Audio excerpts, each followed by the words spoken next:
They see me rolling. Wait, I can't move. Well, screw gravity. We're just floating here.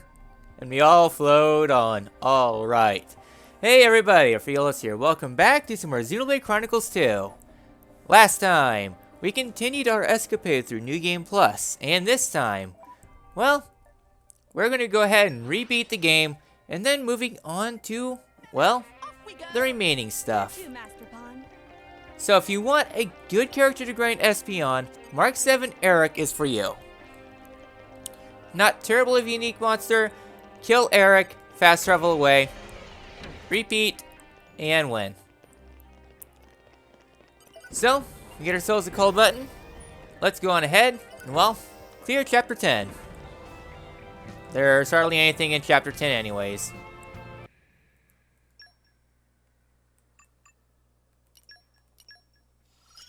Alright, and at long last, Poppy Buster is S rank. Ah yeah. Also, why didn't anyone catch me on this? I literally forgot something super important.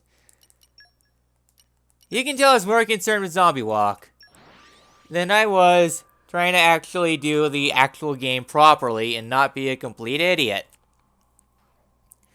I don't think anyone actually caught this. Between episodes, don't worry, I catch my own crap. So, what I was meant to show, besides coming over here to just get the landmark, because I'll be really useful. And arrived.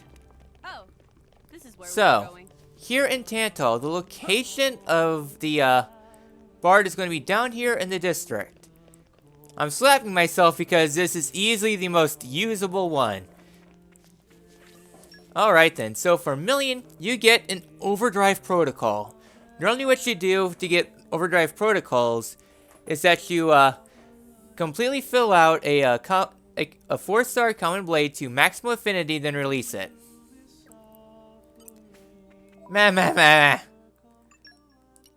Alright, now let's actually get started. How did I forget that?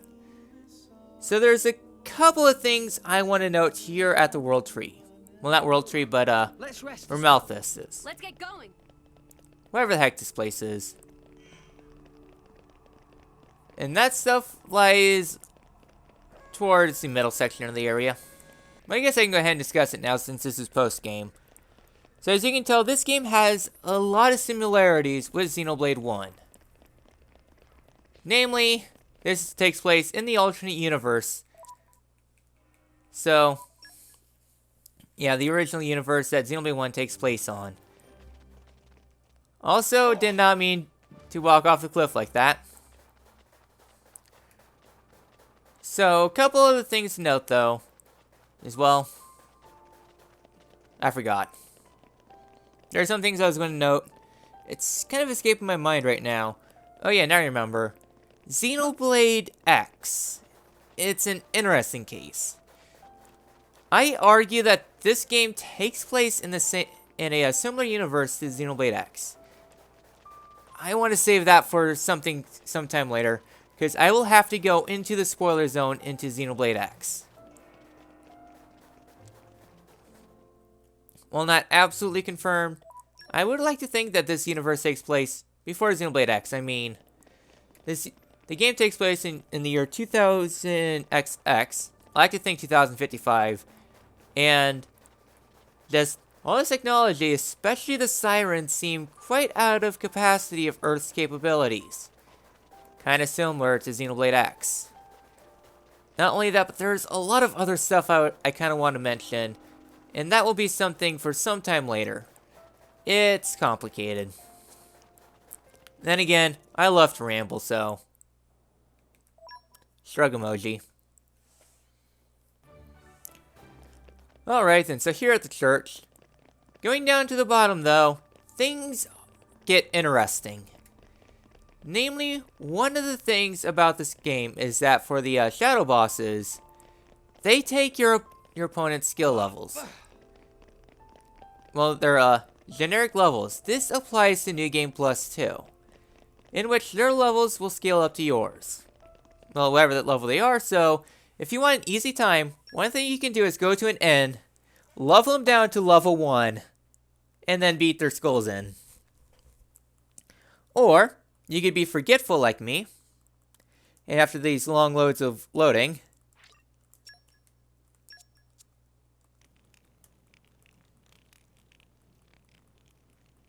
full load, they will be level 99. Ain't that funny? Alright, get dunked on. So yes, this could be relatively difficult no matter what level you're at. Most of the rest of the game could be easy cheesy, but not right now. Things are a lot more interesting. Alright, get dunked on, Nia. Yeah, they provide a lot of experience too. Because level scaling. Let's show him a thing or three. Morag is still a pain. I'll give it that much. Avant-gardes, they're your best friend. Alright, pressing ++A is literally a half-hour time save. Hooray! So the next thing I want to note though is going to be here in the architect's room. In the ending, the store opens and you'll be able to see the conduit. Normally you cannot see the conduit, or I guess Zohar. However though, it does exist within the game data. If you are able to somehow clip back there, the Zohar exists. Just there's no way for you to view it. I mean, if you can see it, you can go there. Philosophy of Xenoblade 2. Well, except for the Amnosaurus. You can't go in there. But there's probably some data to, where it does show up, but you can't access it. Because the game renders things. Also, another fun thing to note. Having, Tori get face planted.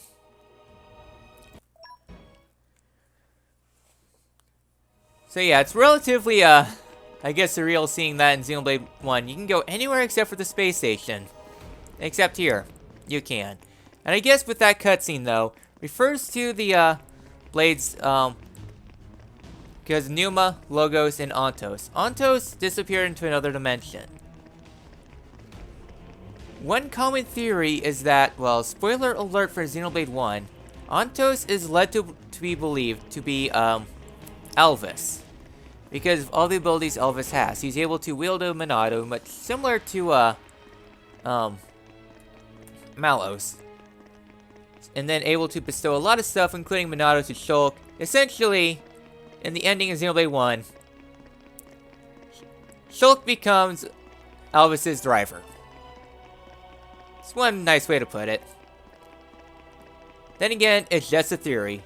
Not really confirmed, but pretty heavily implied, since, well, Ontos is in another universe. And plus, Ontos, well, Elvis is the phase administrative of a supercomputer, pretty much. And which, well, I can think of one supercomputer. Housed in the Trinity of the Conduit. Or the Zohar. They're essentially one in the same. But that will be saved for the final episode. Because there's some stuff I would like to mention there. So, next up, what have we here? Last few changes is going to be here at the Ion Hangar entrance. In which, well, remaining stuff I want to talk about Chapter 10 involves the ending. So, we need to turn Ion back into scrap metal. Alright, let's do this. Oh yeah, apparently you can driver combo Ion. He has very weird animations. But yeah, most of the time you can't actually do driver combos on Ion, but you can if you are able to somehow inflict combos on. He has very high stuff though, which makes it relatively difficult. Everything will disappear? Then you'd better bring your best. Oh yeah, I totally did. This is the end. Alright then, so what I wanted to mention though is Prometheus. Nice spirit bomb. So he's forming up a gigantic spirit bomb to do lots of damage. So yeah, this was the one attack of Ion they never showed off. So yeah, It does a lot of damage and is essentially a gigantic party kill. Tori's lead. Hop, cutie pie. Took me a lot of time, but Magnificent. yeah, it has such a long warm-up too, which does also suck. It's not over yet. Magnificent. So yeah, Zeke died because, well, just trying to show off Prometheus. It was just one attack they never showed off. It's such a very cool attack, but, well, Go for it. You got it. well, Ion never really had the chance. Magnificent. Enemy. Just having to rely on that RNG kind of sucked. Oh well, back to Scrappy Go. And the very last thing I want to note about the story, the last little bit of trivia, actually involves the ending. In an old interview with Nintendo Lite, the director, Takahashi, can't really pronounce that name too well. Originally, the ending was meant to end exactly once the core crystal lit up. However, though, this was meant to be given a very ambiguous ending. However, they decided to make the ending a lot more concrete. Instead of being more up to your interpretation, just give it a lot more of a brighter note. Which is pretty good because I think I don't know, both endings of Xenoblade 1 and 2 are really good. So, one last thing for the credits is that, well, for this playthrough, I picked the other option. So, let's finish things out with the other option because this is the major difference between Pyra and Mithra. Just the last part of the ending.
And upon re-beating the game on New Game Plus, well, I'll let the title screen play out.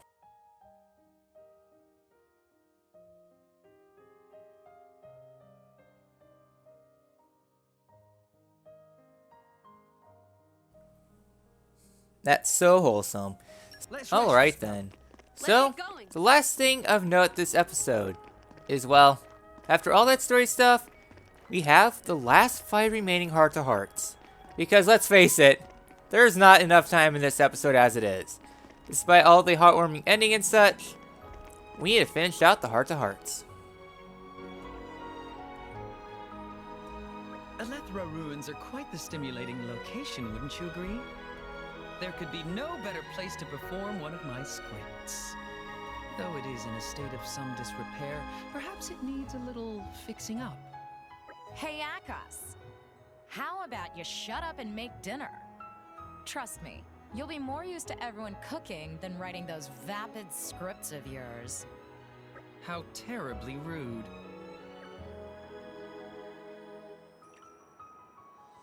What kind of stuff can you cook? Alas, I'm surrounded by fools who think only of their stomachs. Well, can you blame us? Your food's good, and scripts aren't gonna make us any less hungry. Though, come to think of it, I'm not sure what kind of recipes you're actually good at. Everything you make so delicious, I never paid much attention. That would be because I specifically cooked all your favorite meals. Huh, who'da thunk it? Dear me, an artist is never appreciated in his own time. At any rate, I'm afraid I don't have any particular specialties. Though there is one thing I can't stand to cook. The Argentum monkfish. I cannot begin to imagine how to create something appetizing from that grotesque form. A single look at it makes me queasy. Hold on. What do its looks have to do with how it tastes? Are you dense, girl? Aesthetic appeal is an integral part of the culinary arts. How do you expect me to produce a beautiful creation from such vile subject matter? It is a menace, a slayer of appetites. No sane person would wish to partake of it. Its bloated protuberances, its clammy exterior, even for a fish, it's hideous. The mere thought of it sends a shiver down my spine. You're coming up with all kinds of fancy words there. But basically, you just don't want to touch it, right? But of course. Why should I defile my artist's hands with such an abomination? A fish Akos won't touch, huh? Maybe we should ask Pyra to cook one up sometime. What? Well, even if you can't manage Akos, I bet Pyra could make a tasty meal out of it. I see. When you put it that way, I feel perhaps it is time I took up this challenge after all. Oh, you'll cook one for us then. Yes. I can't be outdone by Pyra. My pride will not allow it. Well, this ought to be fun. Prepare to be amazed.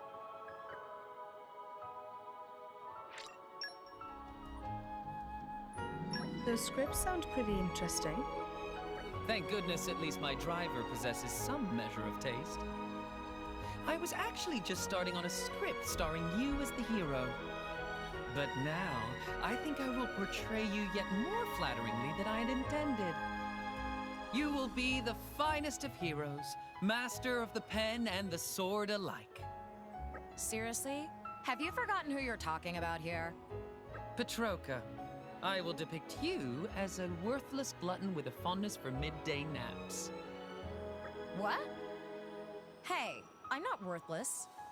Sure, I procrastinate a bit sometimes, but I kick ass when it counts. True, but we have an entire party of formidable fighters. Including a worthless layabout girl will add to the variety and make the story much more entertaining. That's fine, but you don't have to model your worthless layabout girl after me. I want to give you your chance to shine, my dear Petroka. It would be tragic if you were lost amongst the crowd. Then give me a more shiny sort of role. The role of worthless layabout glutton is not to your liking? The role of worthless layabout glutton is to my extreme disliking. I see. Then, Nia, I will give you the role of the worthless layabout glutton instead. Oh, hell no. Dear me, you're all so picky.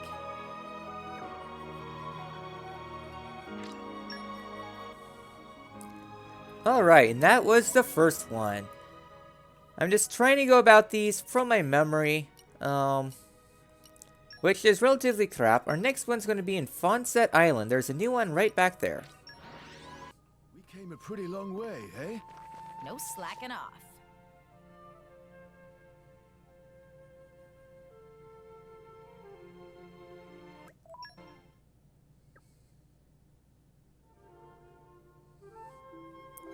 No, I don't want to start Bright Spark game. Hey, you've gathered a pretty good bunch of firewood there. We should be able to cook some pretty tasty rice with this.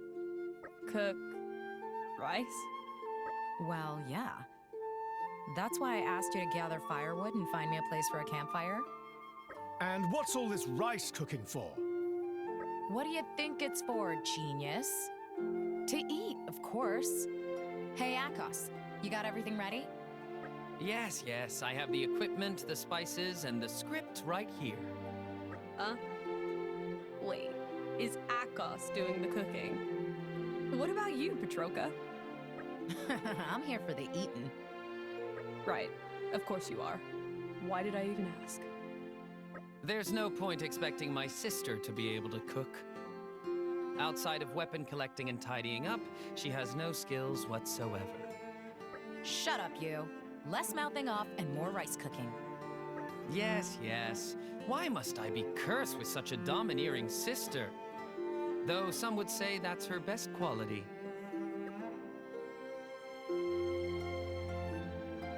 So we're having just rice? That's it? Good point. Rice on its own is hardly a proper meal. Oh, Mithra. You're such a child sometimes. Akos, have you got the you-know-what? But of course, right here. Oh, yes! This is what I'm talking about. Pickled to perfection. What are these things? Pickled plums. Pickled what? Never heard of them. Are they for eating? They are a kind of fruit soaked over time in a saline solution. What we do is we wrap them up in the sticky rice and make rice balls. When the rice is freshly cooked, they taste amazing. Rice balls I've heard of. But are these shriveled things really edible? Trust me, they're good. Want to try one? Ew! It's all soft and squishy. Ugh! That's sour! Water! Get me some water, quick! What are these things? Are you sure they're meant to be edible? Are you trying to poison me? No, they're not poisonous. As it happens, they are rather healthy. They have antibacterial properties. Am I really the only one who appreciates the finer tastes in life? Freshly cooked rice balls with pickled plums under the open sky. What could be better? How about you, driver? You'll have one, right?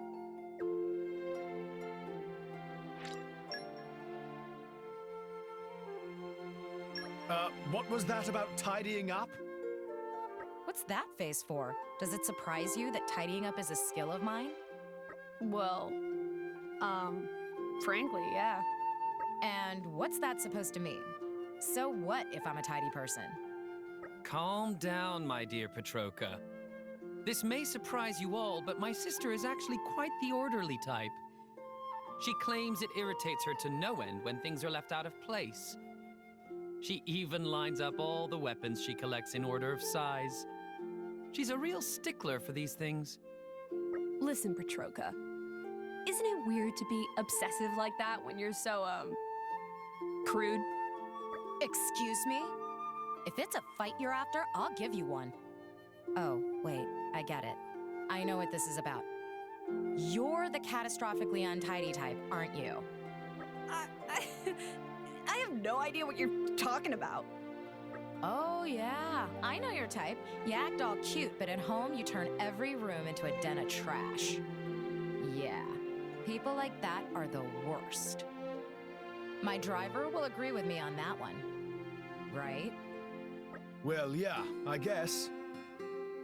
I'd probably be keener on a girl who could clean up after herself.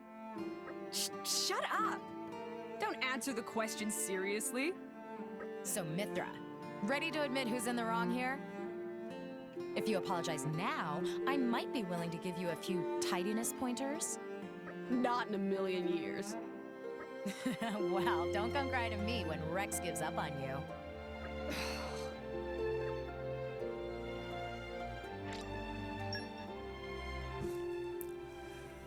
Vicious.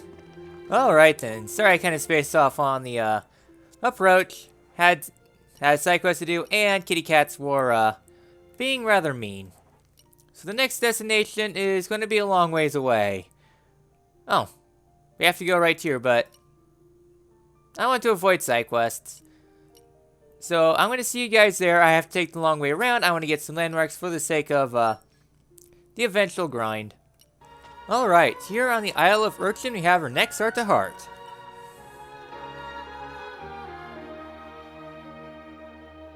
Oh my, such a to admit it's a dramatic scene. Looking at it is like a spur to my creative energy. Akoth, you think you'll write another play? Perhaps. Gazing out at a vista like this, it's like a churning sea of possibilities.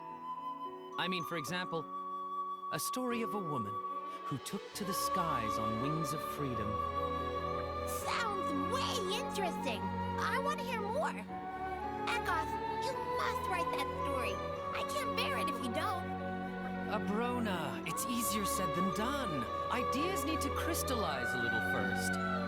But perhaps you could be my inspiration for this story. Inspiration? I mean, because you fly on wings of freedom. You're wild and untamable, and you've already got wings. Oh, am I now? Why don't you try flying a little for me now? Right here. Yes, of course.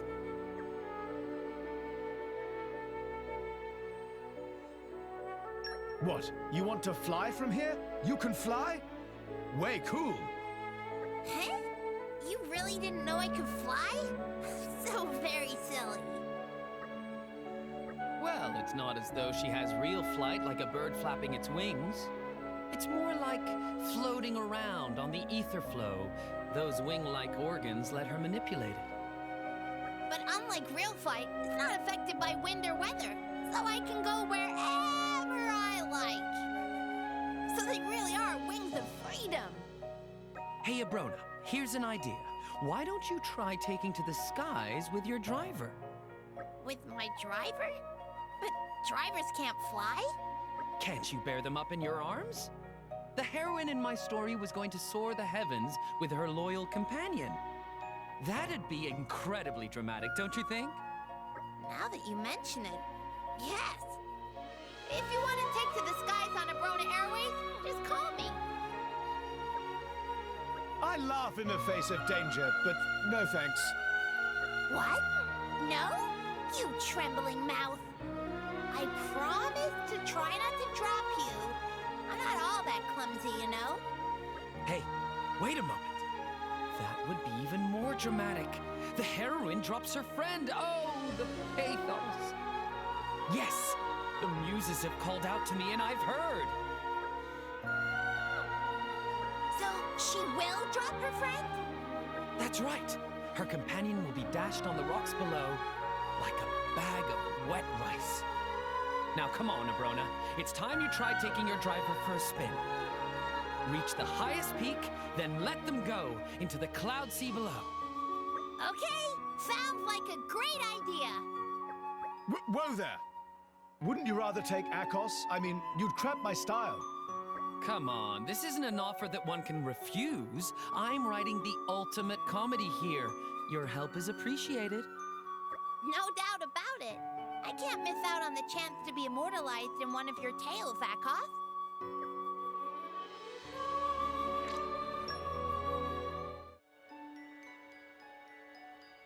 You don't let reality hold you back. I guess you're a free spirit like me. Of course I am. I'm the very picture of freedom. Although, sometimes I wonder whether what I have is actually real freedom. I mean, a blade always shares the fate of their driver, right? Doesn't that mean we're kind of tied down by our drivers? You can hardly call that freedom. Abrona, you surprise me. What? How? That's awfully insightful. It seems the genius of my story has inspired you in turn. I always thought that you were just fired by raw, unthinking desires and whimsical emotion. Akoth, you're skating on thin ice. I'm actually very thoughtful. Underneath. Like, say I've got some of my favorite Tantalese porridge here. And let's say Zeke is about to eat it. My stomach says eat it, but my conscience says let my driver have it. Real freedom is being able to choose whether I sit back and let them eat it, or ask them to let me have some. And that choice is up to me, Abrona. So in a way, I'm the driver of me. Being able to choose, that's real freedom. Yes, you can make choices, and those choices lead to consequences. All of that is under your control. Although, I have to say I can't picture you making either of those choices. If I was to bet on it, I'd have said you'd have punched your driver and taken all the grub for yourself. Would you really consider any other option? Realistically, that probably is what I'd decide to go for. Hold it. Doesn't that just mean you're being selfish? Well, choosing to be selfish is a kind of freedom, too. Not being tied down by anything. Living for myself. Not doing anything nasty and boring. Only doing fun things. That's the sort of life I want. Yes, yes! You're the ideal inspiration for my free-spirited heroine. This is going to be the greatest comedy of all time. Well, that settles it. I'll keep doing whatever I want. Otherwise, Akoth's story would be ruined.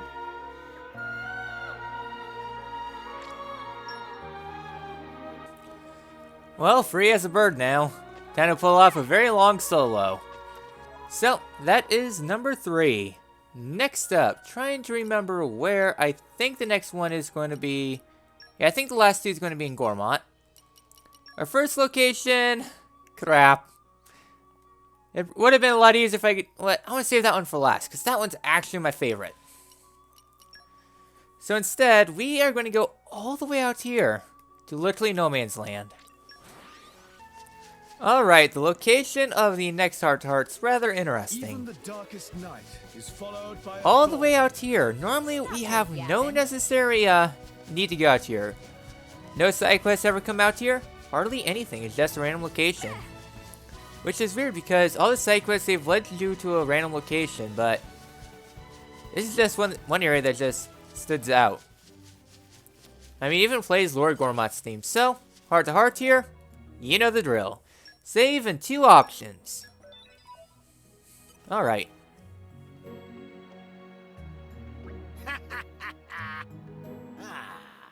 This is the life. The wind on your face, the air in your lungs. It feels like freedom. This kind of place makes you glad to be alive. What are you saying? You talk like you aren't always free to do as you please. Is something wrong with your eyes? Does this look like freedom to you? Following a group of brats and up on like a teacher on a school outing? You do it because you like them, right? Like them? I do it because I have no choice. You seem to enjoy it anyway. Maybe something is wrong with your eyes. You're jolly talkative today, Sever. You think? I suppose I'm just in a good mood. Talkative or not, I'm always keeping a watchful eye over everyone. Good one. More like you're always wandering around, doing your own thing. You've always got something to shout back at me, haven't you? Ah!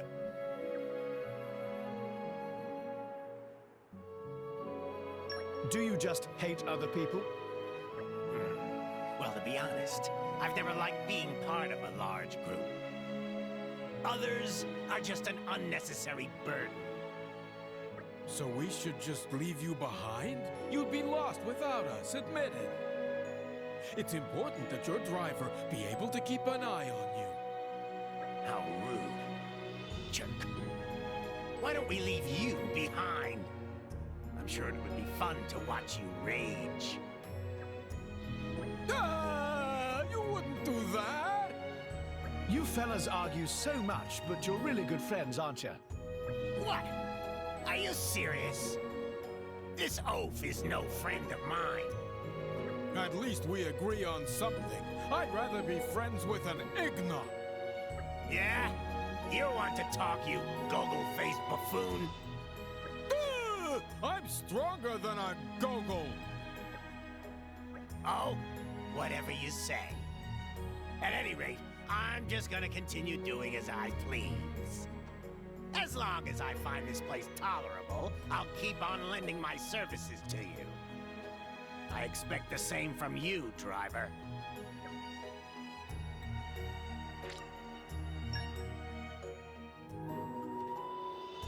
Why do you like doing your own thing? Alone is just easier. Nobody to burden you. Besides, the phrase lone wolf has something of a ring to it. You're a blade, though. You can't just survive on your own like that. You don't think I know that? What, so we're just holding you back? No, not at all. No need to go cry about it. It's all fine.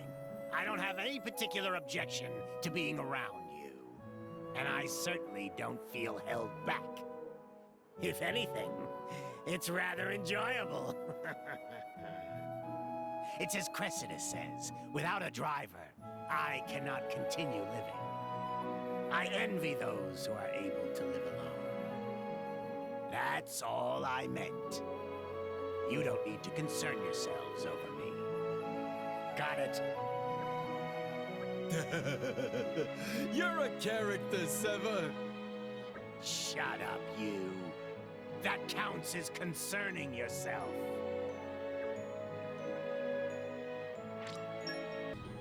Alright, with that heart done, yeah, I looked over my notes and there's actually a couple others that I kind of spaced out on. We're going to save Cressida's one for last. The next one's going to be in Garfont Village. I think that one.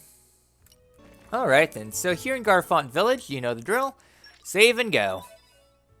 Alright then, so let's begin. Tell me, good sir, is this the extent of your wares? Sure is. What you say is what you get. Alas, it seems the treasures I seek are nowhere to be found. On another weapon shopping spree, Perdido? That is hardly an accurate assessment. Unlike you, I am not in the habit of purchasing every weapon that I set eyes upon. Hey, I have some standards too, you know. You are too flighty, Troka. At least try to give each weapon the attention it deserves. Oh, shut up. I'm not the one with 4 arms and a weapon in each.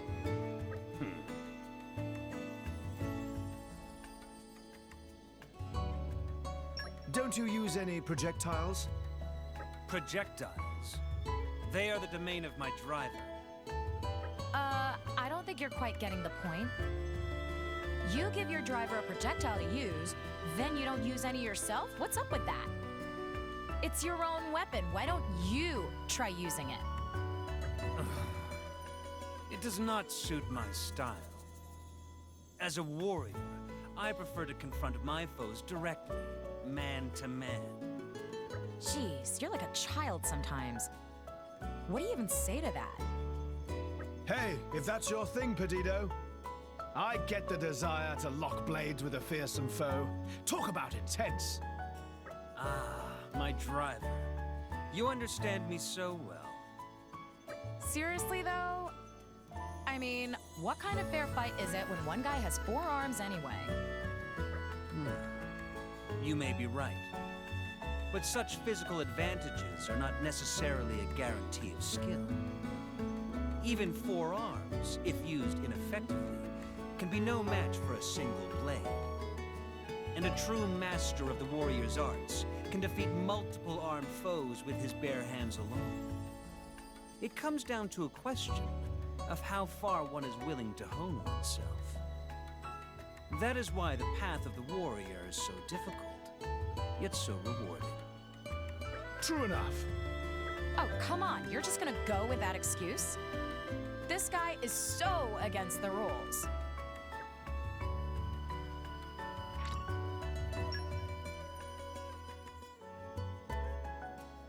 What weapon do you like best?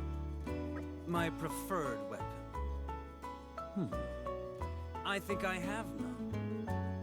I could not call myself a warrior if I discriminated between the tools at my disposal. The spear, The axe, the sword, the hammer. A true warrior should be able to wield all with equal proficiency. Each weapon has its strengths and its weaknesses. As a wielder of 4 weapons, my greatest strength is that I can use whichever the situation calls for. Mastering 4 different weapons, eh? I guess you're not kidding about this true warrior thing. That's no easy feat. It is not an easy path, for certain. But I believe with enough strength of will, nothing is impossible. Come, I will show you how it is done. Wow. Well, good luck with that. Glad I'm not this guy's driver. What do you mean by that, Petroka? Naturally, you will train with us too. What? What have I got to do with this? Enough of your whining. We begin training right here, right now. Hurry and make preparations. Training isn't gonna give me 4 arms, you know. I'm not doing it, no way.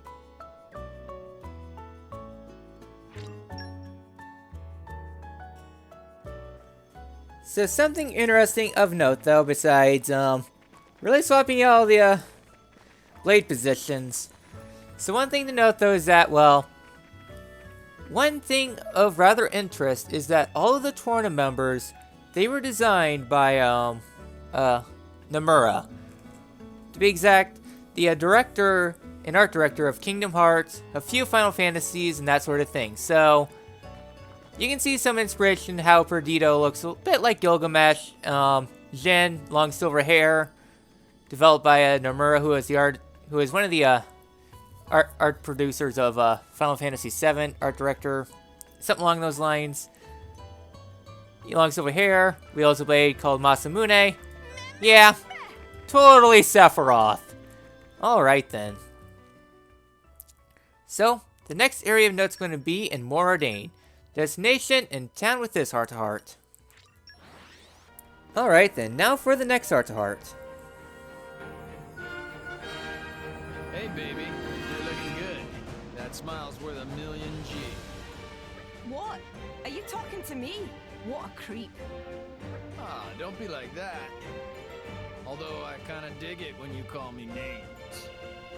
Leave me alone. You heard the lady. Cut it out, Nick. What, Petroka? Why you gotta butt in on my moment of sweet bliss? Sweet? Oh, please. She looked ready to barf. You sweet, naive girl. She was just playing hard to get. Girls are cute like that. There's no helping your sick brain anymore, is there? Did you come all this way just to bother innocent women? But of course. What about it? I've heard this store is popular with the ladies. Oh, boy. Now listen, this is an important part of my quest for self-improvement. This? So, you're improving yourself to be an even bigger perv. No, Petroka. You know what makes a good man? A little attention from a good woman. That's what. Those ones aren't even giving you the time of day, though. Come on, driver, back me up here. You think I'm a good man, right?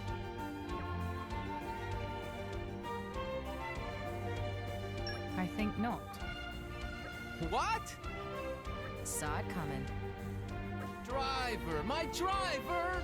I trusted you, and yet you repay me with heartless words and wound my soul. Petroka, let me seek comfort in your tender embrace. Like hell. Don't you reject me too. You're basically the only one I have left here. I told you to piss off. Don't be so stubborn. Who's being stubborn? I see. You still think I'm joking, huh? Well, now, to prove how serious I am, I will do anything you ask of me. If you tell me not to pester other girls, I won't. And if you tell me to learn to eat sour pickled plums, well, I'll surely try. Come on, say it. Anything at all. My seriousness is on the line. All right. Smash your core crystal up then, would you? So harsh. thought you said you'd do anything. That's a very literal read. Oh, and here I thought you were serious about me. I'm sorry. I may have taken it too far. So, you admit you were toying with me. As punishment, you will be the party pack horse. That should give you time for self-improvement. Come on, Petroka, please!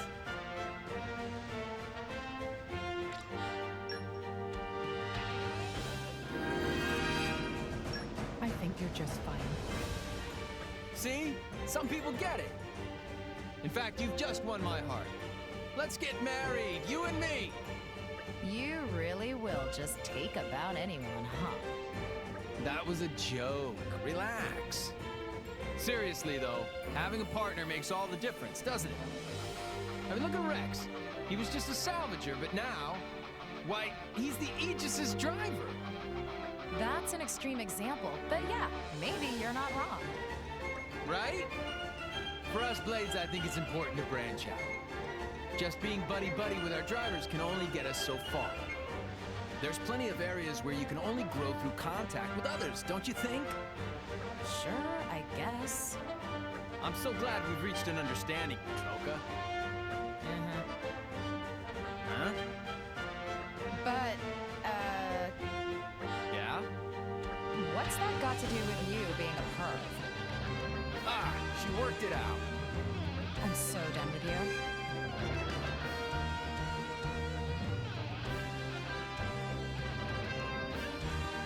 They get along so well.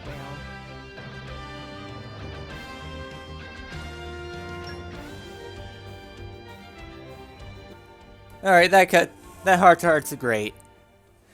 Yeah, all the Tornado heart-to-hearts, they're all really good. And I saved the best for last. For this last one, we need to head to the Tori Goth Relay Base. Alright, here at the Tori Goth Relay Base, we have ourselves a Titan here, and a heart-to-heart.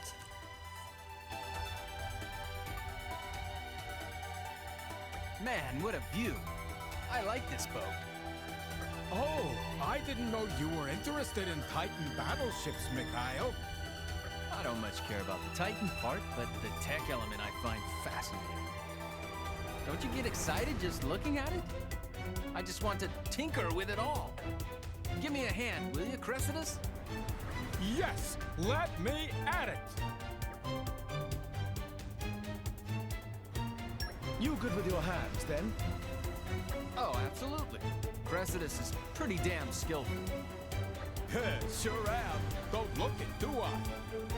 Well, when it comes to tiny screws for tiny knob-on hands, I admit I get furious sometimes.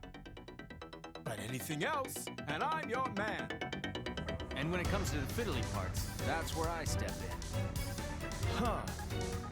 So Mikhail does the little bits and Cressidas does the bigger ones. Nice combo. It is, isn't it? Yeah, together we're unstoppable.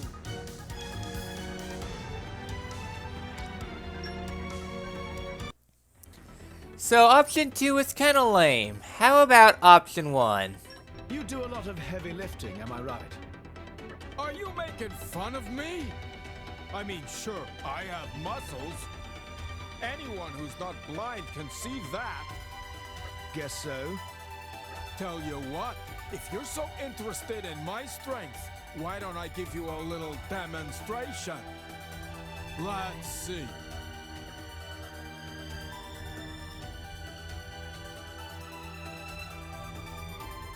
What if I lifted that Titan battleship? What? I don't think that's possible. Yeah, you're right. But I could probably manage Archelon over there. Cressidas, how about no? If you break Ardanian hardware, we'll all be paying for it. Why does that sound like a familiar story? Then how about something like this? Driver throwing. I bet I can throw mine farther than anyone else.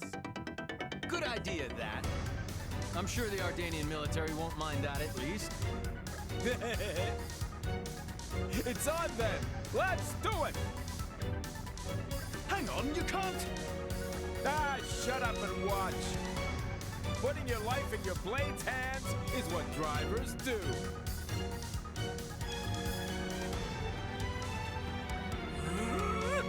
Ah! I hate you!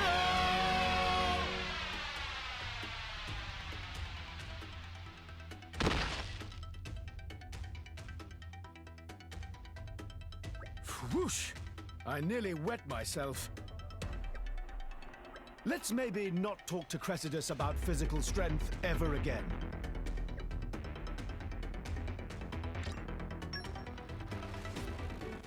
Yeah, Cressidus eats you all the way up to Clear Sky Beak. Truly amazing. Yeah, that's why I love that hard heart so much. And plus it has some usefulness. In fact, I could probably see a New Game Plus 100% speedrun. Yeah, that would be super useful for getting that. Then again also, why would you want to do a 100% speedrun of Xenoblade 2 when Merc missions exist for half the side quests? Alright then, so that's pretty much it for this episode. There's one last thing I want to show off though, and that will require my main profile for something spectacular. Alright then, so located here in Temperantia, this is my main account. I'm going on custom with pretty normal HP. So here's Titan Kuradel. I just want to note how fast this guy will go on down. This goes into a demonstration of Zeke's ultimate art, Eye of Shining Justice. This is super expensive to do. So, with all this done, we are now at max affinity. Hold R plus start.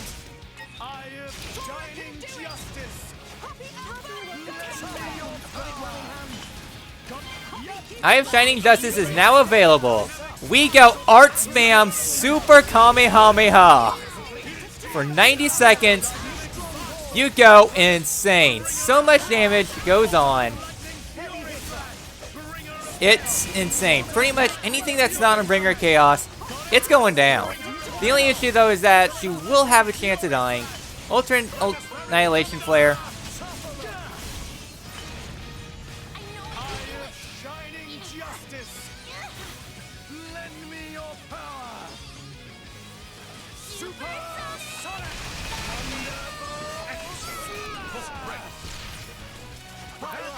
Yeah, continue Kamehameha. It's downright amazing. So yeah, very much worth your time. Get dunked on. So that is the true Eye of Shining Justice. It's super expensive. I did not want to do all that farming, but it's insane. And yeah, it melts your foes relatively fast. See, that was custom mode set at normal HP. Just to show you how fast Titan just goes down. Then again, also this is an optimized setup for a challenge mode, which is up next. Next time in Xenoblade Chronicles 2, we go to challenge mode. Let the dramatic music play. Things are going to get a little crazy. I will see you guys then.